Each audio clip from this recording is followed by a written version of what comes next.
Alright, here guys, so I've got my little setup ready to go. I'm here to upgrade the two Japanese Fire Bellied Newts into this slightly bigger, or a lot bigger, substantially bigger cookie jar with full ventilation. Now here we go, I'm getting all ready to go. The first thing I did was rinse the jar out. Now I'm getting the pebbles open, probably going to get the sand in. Make sure you always rinse the sand, always rinse the pebbles. They come quite cloudy, you don't want the water cloudy, you don't want the pebbles making the water cloudy, so make sure you rinse everything. So go through the vigorous process here. Now, once I've rinsed the sand, I bring it back. Now I'm just basically moving it around, pushing it down, so you kind of shape it, making sure you spread it around. Now, I don't actually have that much sand. I actually had to go down the road, back to the DIY store, and get another bag of sand, just because my aim here is I do want to plant about 3 plants in the new terrarium.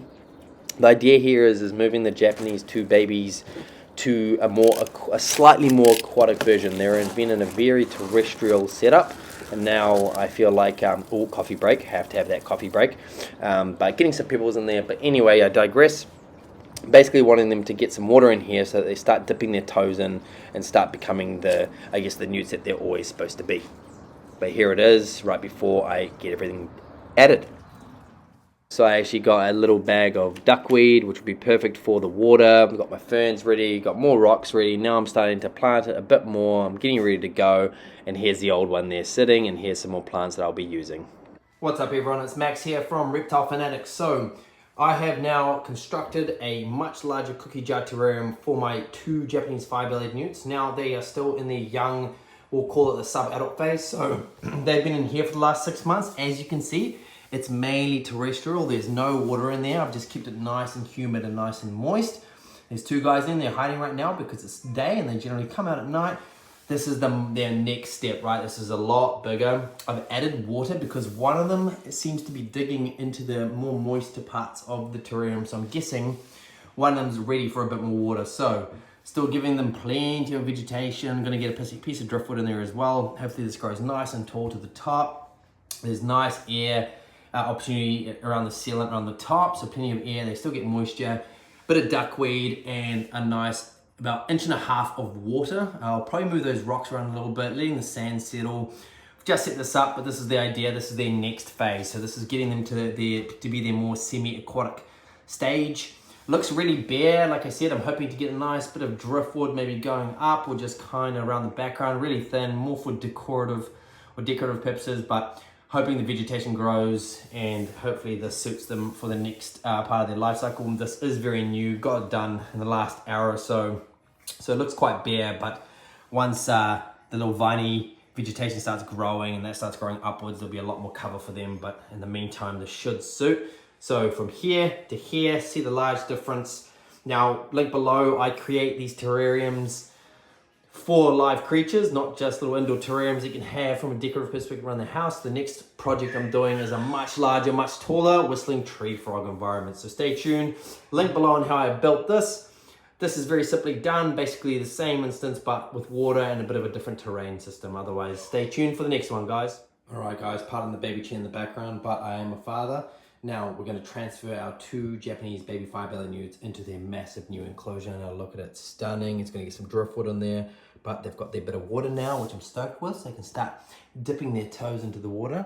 Here they both are. They're both getting fed, but not quite yet for this stage. Oh, that one's retreating, which is annoying, but this guy, always a bit keen. Now, the first thing I'm going to do, guys, is I'm going to pick him up gently, put him on my hand, and we're going to just look at them. Now, Japanese Fire Bellied Newts, oh, sorry guys, a lot different to Chinese, right? A, these guys get bigger, and B, when they're young, you can see they've got this stunning little orange stripe on the back of their tail. Now that goes as they grow up and mature, and as they get bigger, it goes away. I don't know why they get it, but it's quite interesting. Now, guys, I have got this guy on my hand, but they're called Fire Bellied Newts for a reason, right? Their skin is toxin, they release toxins. It's not gonna harm me too much as long as you wash your hands and stay present, and you'll be okay. But otherwise, look at this guy, very, this is my more curious one of the 2. The other one's a lot more, I guess, nervous and anxious around as soon as I get it. But usually when I feed them, they're usually both out and about. But anyway, guys,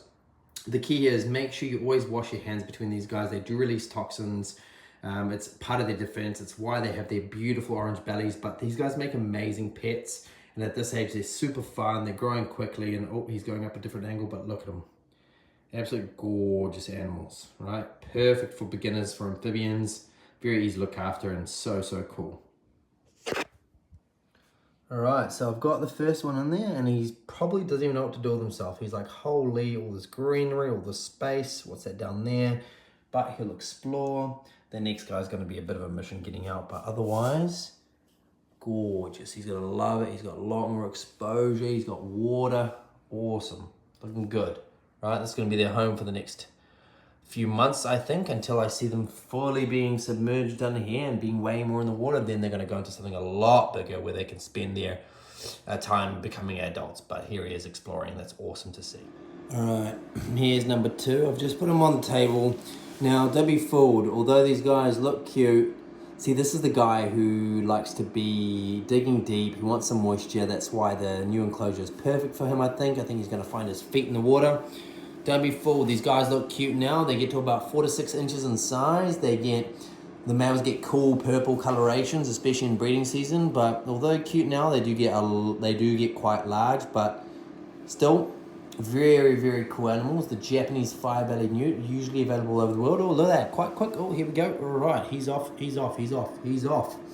right, let's get him, guys, and put him in his new enclosure. Make sure you guys like and subscribe to the channel, right? Make sure you like and subscribe and stay tuned for more.